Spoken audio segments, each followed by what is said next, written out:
Ya se prepara Fras, que está muy ansioso, me contó recién, tenía muchas ganas ya de participar. Dije la próxima charla. Él viene realizando esta charla, tengo entendido, y dura como 3 horas, 3 días, así que se tomó el trabajo de hacerlo un poco más breve, pero sigan sus redes también o las charlas que lo pueden ir a ver cuando estén en España, en Europa, porque él está en el Estado español. Así que les vamos a dejar a este joven activista que haga su presentación. Y como les decía, entiendo que esta es una charla mucho más profunda, pero bueno, muy valiosa. Y ahora nos va a detallar. Y cualquier cosa, si hay algo que no está acá, por favor decilo, compañero, que está todo bien. Cedo la palabra y nos vemos en un ratito. Muchas gracias, Nahuel, y muchas gracias a todas por estar aquí. Eh, bueno, como igual 3 días, ¿no? Pero bueno, sí que es cierto que la charla es mucho más densa y mucho más larga y hay muchas cosas que me voy a dejar fuera, pero bueno, he querido resumirlo en 15, 20 minutos. Así que bueno, me gustaría partir desde la base de que lo que analizo aquí es la conexión de las luchas y por tanto, cómo deberían estar conectadas también en la liberación. No intento jerarquizar causas ni opresiones, como suele hacerse por lo general en los activismos, que es a lo que solemos estar acostumbradas, lo cual sospecho y considero que es parte del problema a la hora de plantear estrategias y soluciones efectivas en los movimientos de justicia social. Esto que voy a exponer es parte de una investigación que estoy haciendo sobre este tema y que aún sigue en desarrollo, aunque la mayor parte ya está casi terminada. Lo que expongo está centrado en la causa palestina, pero es extrapolable a otras causas y estoy seguro de que se pueden hacer paralelismos muy similares si se analiza cualquier violencia y discriminación detenidamente. De hecho, tampoco vengo a sentar cátedra, ya que ha habido muchas autoras y pensadoras que han hablado de esto en mayor o menor medida, e incluso vinculando con otras causas. Autoras como pueden ser Af y Silko, Carol J. Adams, Charles Patterson, David Niven, Angela Davis, Manisha Deka, Liz Harper, Laura Fernández, Sunara Taylor, Rosie Braidotti, Lori Guren, Jack Derrida, etc. La primera parte va a girar en torno, bueno, esta parte en general va a girar en torno a la idea de que la opresión, cualquiera, es posible porque la sociedad tiene normalizada la dominación. Y la idea de que hay vidas que merecen consideración y respeto y otras, en cambio, son desechables. Y que, por tanto, la liberación, hablando de la liberación total, no se va a dar hasta que desmantelemos esa idea y jerarquía de nuestras mentes. Y me refiero a toda la sociedad. La animalización del origen de la colonización en Palestina. Aunque el 7 de octubre el ministro de Defensa israelí dijo textualmente: estamos luchando contra animales y debemos actuar en consecuencia. Para hablar de la animalización de la población palestina tenemos que ir mucho más atrás en el tiempo, al origen del sionismo. Una tierra sin gente para una gente sin tierra. No sé si estáis muy familiarizadas con esta frase. Fue el eslogan del movimiento sionista. La mayoría de gente interpreta el eslogan como si se estuviese hablando de un desierto. Creo que se debe hacer un análisis más profundo y vinculado al especismo. ¿A quién se considera gente? Por ejemplo, los animales son gente, son personas, pero la sociedad asume que gente o persona es un término exclusivo del humano. Lo cual nos lleva a la siguiente pregunta: ¿qué es ser humano? ¿Todos los Homo sapiens somos humanos? Evidentemente, el término humano está cargado de una ideología. Lo humano no se entiende sin lo animal. Es un constructo social y político creado como opuesto a lo animal y no puede funcionar por separado. Vivimos en una sociedad que nos estructura la mente en falsos dualismos para justificar la jerarquía. Y lo animal, la visión que la sociedad tiene de los demás animales, y como ha recordado Victoria, los seres humanos somos animales, es precisamente la base de la jerarquía. Y me gustaría desarrollar esto más. Los falsos dualismos son, por ejemplo, hombre-mujer, blanco-no blanco, civilización-naturaleza, razón-emoción, rico-pobre, humano-animal, donde esta columna de aquí va a dominar la segunda, sin que nadie la cuestione. Y este último, el dualismo de humano-animal, es el que sostiene la jerarquía que la sociedad ve como natural. Las excusas y argumentos que la gente utiliza para justificar la violencia hacia los animales son la base de las discriminaciones y violencias sociales dentro de los grupos humanos también. Aunque mucha gente cree y asume que humano es sinónimo de Homo sapiens, esto en la práctica se demuestra que no, y creo que estamos de acuerdo. y cansadas de verlo. Para empezar, me gustaría escribir lo que dentro de la jerarquía social se entiende como humano. El imaginario cultural colectivo humano, o sea, en el imaginario cultural colectivo, humano es aquel que en la jerarquía ocupa la posición más alta y que es, por consiguiente, el cuerpo dominante por excelencia. Hombre, blanco, occidental, rico, cis heterosexual y con cuerpo capacitado y normativo. Los animales están en lo más bajo de la jerarquía siempre. Y para mantener esta jerarquía es necesario que así sea. Cualquier cuerpo que no resuma todas las características mencionadas anteriormente tendrá menos puntos socialmente y la sociedad lo colocará más cerca de lo animal. Y como la violencia hacia los animales está más que justificada sistémica y socialmente, la violencia hacia esos cuerpos se justifica de igual manera. Es la razón por la que cuando se quiere ejercer violencia contra cualquier grupo se le atribuye similitudes a otros animales o adjetivos que estén vinculados a estos como plaga, sucios, salvajes, peligrosos, si no se les llama animales directamente. Por eso me sorprende también que haya gente que diga que los animales importan más que ciertos grupos humanos. No conozco ningún caso donde se haya tenido que equiparar un animal a ningún grupo humano para poder ejercer violencia contra él, mientras que al revés ocurre constantemente. Continuando con el tema de la colonización. El sionismo es un movimiento político y una ideología que aparece en el siglo XIX, que considera que debe existir una nación judía. Y aquí es una de las pruebas donde queda expuesto que el racismo y el especismo forman parte de la misma opresión y que se refuerzan mutuamente. Cuando hablamos del colonialismo de Palestina, ya se nos daba una pista cuando los fundadores del sionismo ponían sus ojos en territorios no europeos. La razón por la que, siendo ellos europeos, no consideraban establecer su nación en Europa es porque era impensable desplazar y despojar a población europea de su territorio.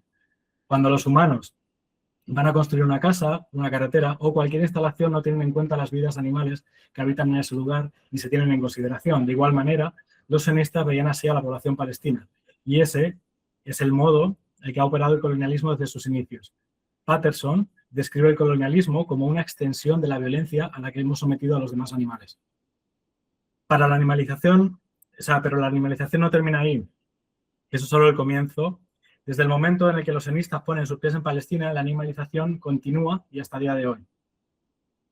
Al igual que la violencia hacia los animales no es vista como tal por la gran mayoría de la sociedad y parte de quienes sí la reconocen como violencia la justifican, el sionismo hace lo mismo con la violencia hacia la población palestina, utilizando métodos similares a los que se utilizan con los demás animales. Y no solo hay estructuras y maquinaria físicas que lo llevan a cabo, también conceptuales. Los métodos que se utilizan para la ocupación son el desplazamiento de población originaria hacia campos de refugiados o hacia fuera de las fronteras, construcción de muros y vallados para impedir el movimiento de la población palestina. En algunas localidades, en Cisjordania, Israel ha puesto vallas electrificadas también. Esto no solo impide la libertad de movimiento de la población palestina, fomenta la división de esta y se utiliza para robar más tierra aún. Esto también cumple la función de que la población palestina no se mezcle, que no pueda habitar o moverse por los mismos espacios que los israelíes. Algo similar es lo que se da con los animales en las zonas urbanas, donde se puede apreciar que hay gente que no quiere compartir espacio con animales. Vemos pinchos colocados en ventanas y muros para que las aves no se puedan posar, vemos cómo se construyen estructuras en las ciudades que perjudican a los demás animales, o incluso personas e instituciones que los matan directamente con veneno o incluso disparándoles. Tampoco se ve bien, por ejemplo, que un animal, que se viva con un animal en casa, si no se tiene un patio o un jardín. Yo, por ejemplo, vengo de un pueblo y os puedo asegurar que no se ve bien que los animales compartan espacio con los humanos dentro de la vivienda. Estoy simplificando mucho porque no hay tiempo para desarrollar todo detenidamente y me estoy dejando muchas cosas sin mencionar, ya que esto es un tema que abarca muchos puntos. Resumiendo el punto anterior, vemos que la principal conexión entre las opresiones es que, según el especismo, el humano tiene derecho a decidir sobre la vida de las demás criaturas con las que comparte el planeta. Y según la lógica colonialista, el hombre blanco occidental tiene derecho a hacer lo mismo con el resto de Homo sapiens que estén fuera de su círculo. La animalización es clave en este proceso, no porque se compare con los animales de una manera peyorativa o a modo de ridiculizar, sino que se compara con los animales porque los animales, socialmente, están fuera de la ética.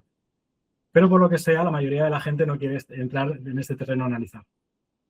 ¿Cómo operan estas violencias.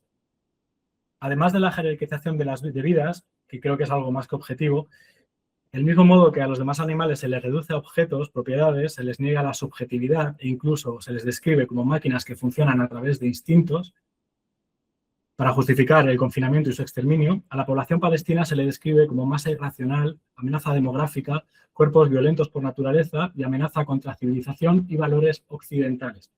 El control del territorio pasa por el control de los cuerpos. En un lado tenemos las infraestructuras y la tecnología que se utiliza para ese control. Las fronteras es la infraestructura más usada y extendida a nivel global. Impuesta del mismo modo por el sistema de dominación, las fronteras pueden ser físicas, pero también conceptuales. Cuando la frontera es conceptual es más peligrosa incluso, porque deja fuera de tu consideración y empatía a cuerpos con los que compartes territorio o incluso convives. Los checkpoints o puntos de control comparten diseño con mataderos y no es casualidad, del mismo modo que los mataderos. Quienes tienen que trabajar ahí necesitan esa distancia física y conceptual para poder operar con los cuerpos que son obligados a atravesarlos. La militarización del territorio y la destrucción del hábitat, arranque de olivos y destrucción de campos de cultivo o incluso convertir Gaza, la tierra más fértil de la zona, en un desierto para acabar con la soberanía alimentaria. De esta manera, quienes sobreviven dependen directamente del colono y se convierten en un cliente de por vida. Es aquí donde podemos hablar del vínculo entre ganadería y colonialismo. Aunque Ahlam seguramente hable de ello en su intervención más adelante, me gustaría señalar que el hecho de que los estados donde más carne se consume sean siempre Estados Unidos, que ayer cambiaban recomendaciones alimentarias para fomentar más carne y productos animales, Australia, Argentina, Israel, Brasil, Chile, etcétera, todos ellos no solo coinciden en que siempre están en lo más alto de la lista, sino que tienen políticas similares con la población originaria de estos territorios y que todos ellos ven la carne como un símbolo nacional. Aunque debido al colonialismo y la propaganda estadounidense esto ya forma parte del chauvinismo de cualquier nación, los estados mencionados anteriormente celebran sus días nacionales con barbacoas y asados y no es casualidad. Al fin y al cabo, la ganadería ha sido clave en el robo de tierras. También en Palestina muchos colonos se dedican al pastoreo en Cisjordania para expulsar a la población palestina de pequeños pueblos. Y la carne al final es el símbolo más explícito de dominación. Se ha matado a alguien para ponerlo en tu mesa. Esto también forma parte indiscutiblemente de esa lógica colonial de control de cuerpos. Desde hace tiempo, pero más en estos últimos meses, Israel está intentando institucionalizar la pena de muerte a presas palestinas. No es que Israel necesite demasiadas excusas para quitarle la vida a palestinas, pero una de las muchas cosas que nos ha enseñado la violencia hacia los animales es que si la haces legal, nadie la cuestiona. Si viene de una institución, la mayoría de la sociedad la ve legítima. Cuando en 2021 Israel quería echar de sus casas a las vecinas del barrio palestino de Sheikh Jarrah en Jerusalén, recuerdo que se me llegó a decir en Madrid que eso era por una orden de un tribunal, sin analizar quién formaba parte de ese tribunal y qué intereses e ideologías hay detrás. Lo dice un tribunal y punto. Es lo mismo que la sociedad hace con la explotación y matanza de animales. ¿Es legal? Pues no se cuestiona. Como si la legalidad fuese una especie de guía moral y como si no respondiese a determinados intereses de ciertos grupos que están en lo alto de la jerarquía. La violencia normalizada y burocratizada se ve también en la expresión oral y en el vocabulario que se utiliza. Volviendo a Sheikh Jarrah, hubo un vídeo que se hizo viral donde Monal Kurt le decía a un colono: Jacob, esta es mi casa, no puedes estar aquí. Y el colono le respondía: si no te la robo yo, lo hará otro. Ese discurso de la inevitabilidad que se da en el colonialismo en Palestina es el mismo discurso que se da para justificar el especismo. Esa lucha es una pérdida de tiempo porque no va a cambiar nada, ya que la gente no va a dejar de explotar y matar animales. Y para asentar ese discurso se necesita un entramado que comienza en la educación tanto institucional como familiar y social que te hagan ver el no violar los derechos de la población palestina, al igual que dejar de consumir animales, como una pérdida de estatus. Permisos de movimiento, control reproductivo, bombardeos quirúrgicos, mataderos humanitarios, daños colaterales, sacrificio necesario. Todo es parte del léxico que normaliza la violencia y el asesinato. Y creo que no hace falta decir que quienes resisten la dominación son considerados peligrosos. Y de esta manera se justifica su asesinato. En el caso de los demás animales se dice que tienen algún problema neurológico, y en el caso de la persona palestina que resista, se le denomina terrorista. Y podría seguir con el control de cuerpos exponiendo la experimentación sobre ellos, el robo de órganos, cuerpos de palestinos asesinados que siguen cumpliendo condena en la morgue israelí, que está relacionado con la sociedad, que todo esto está relacionado con que la sociedad pasee por carnicerías y no vean nada raro, o en un zoológico, en estar rodeado de violencia explícita. Solo que al no ser sus cuerpos, les es indiferente. El sistema que permite la violencia sin consecuencias. Estamos ante un sistema de dominación cada vez más, donde lo humano es aquel que domina sin ser cuestionado. Aquel que puede ejercer violencia sin remordimiento ni consecuencias sobre quienes considera que están por debajo de él. Por eso no creo que Netanyahu o los colonos israelíes o Trump, por ejemplo, no es que sean monstruos, sino que representan precisamente la expresión más perfecta de lo humano. Y por otro lado, al igual que Silko y Deja, estoy en contra de intentar humanizar a grupos que están siendo deshumanizados, puesto que lo que se entiende por humano es al hombre blanco, y al intentar humanizar lo que estamos reforzando es la supremacía blanca.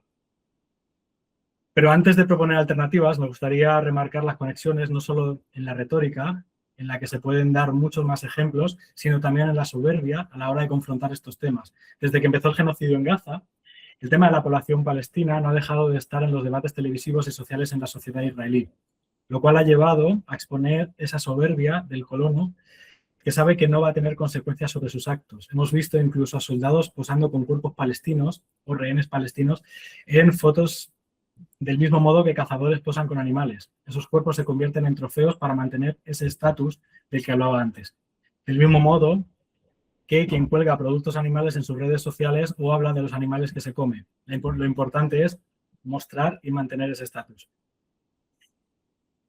Periodistas e invitados en programas de televisión israelíes se jactaban y alardeaban de que estaban a favor de las violaciones de derechos humanos, del mismo modo que las personas que exponemos la violencia hacia los demás animales nos encontramos con esa soberbia en el discurso de gente mofándose de esa violencia, ridiculizando a quienes queremos una sociedad mejor y demostramos que se puede. Y sobre los mitos de la excepción moral, que es clave también, Israel, en su lavado de imagen, como ha explicado Wassim, se presenta como la única democracia en la zona, dice tener el ejército más moral del mundo, dice ser el líder en derechos LGBT, etcétera, lo cual encaja con la manera de operar de las campañas de bienestar animal, donde no se cuestiona la dominación, donde parece que hay un intento de gestionar mejor la violencia para no incomodar a la mayoría de la sociedad que participa de ella y donde se oculta la estructura de la opresión. La gente prefiere creer que las violencias en las que participa son correctas. Porque esto no se trata de matar menos, sino de justificar mejor la matanza. Dicho esto, los animales viven en una ocupación total y permanente. Los animales no tienen ciudadanía ni derechos, no tienen posibilidad de resistencia reconocida, parecido a lo que ocurre con la población palestina, pero llevándolo al extremo absoluto. Repito, no es mi intención borrar la experiencia ni despreciar la ocupación que sufre el pueblo palestino, sino que creo que hay que ampliar el análisis del poder. Cuestionar por qué hay vidas que se leen como desechables, cuestionar desde dónde se dice qué vidas tienen derecho a vivir, moverse y existir y quién lo dice. No dar ninguna opresión por sentada. Las opresiones están conectadas, como ha dicho Victoria, y las luchas de liberación deberían estarlo. No trato de decir que el sufrimiento palestino es igual que el sufrimiento animal, porque cada uno tiene sus matices y particularidades, pero sí comparten estructuras de dominación basadas en la misma lógica que ya expliqué antes. Esa lógica es la que sostiene ambas opresiones y otras más, y ambas se refuerzan mutuamente, porque mientras sigamos aceptando que hay vidas que no tienen importancia, estamos justificando la violencia contra ellas. Y cuando alguien quiere ejercer violencia contra un grupo, solo tiene que colocarle ideológicamente al lado de esas vidas. Para acabar con esta estructura, siempre digo que hay que crear un nuevo sistema basado en el cuidado y en la empatía, en vez de la competitividad y la dominación, que tenga por pilares el decolonialismo, el ecofeminismo y el antiespecismo. Excluir a cualquiera de estos tres movimientos de la ecuación seguiría reforzando la jerarquía de dominación. Del mismo modo que seguir centrando el mundo en lo humano nos está llevando a la autodestrucción y a seguir jerarquizando vidas de acuerdo a lo que se entienda por humano. No es posible desmantelar la ideología y mentalidad colonial sin desmantelar el pensamiento especista. Y me gusta siempre acabar con la cita de AFCO, de nunca debería fomentarse la apatía hacia la violencia en ningún movimiento de justicia social. Y me gustaría añadir que una política de liberación coherente no puede ser anticolonial y especista al mismo tiempo, como tampoco se puede ser antiespecista e indiferente a un genocidio. Muchas gracias. Muchas gracias, compañero. Gracias por el esfuerzo, por el compromiso. Esto no es de ahora, sabemos que venís activando hace un tiempo. Reitero, esta charla es profunda, la estás compartiendo por varios lados, también lo has hecho en las redes. Recuerden que en nuestro Instagram están las redes de todas las personas que dan las charlas. Esto está quedando en YouTube. Compartan también estas charlas para que se sigan viendo, subtítenla a todos los idiomas que sea necesario. Es mega importante para romper el cerco mediático, justamente por un poco lo que vos decís, ¿no? De que todas las opresiones están conectadas y hay una muy fuerte, ¿no? Que es la que maneja la comunicación,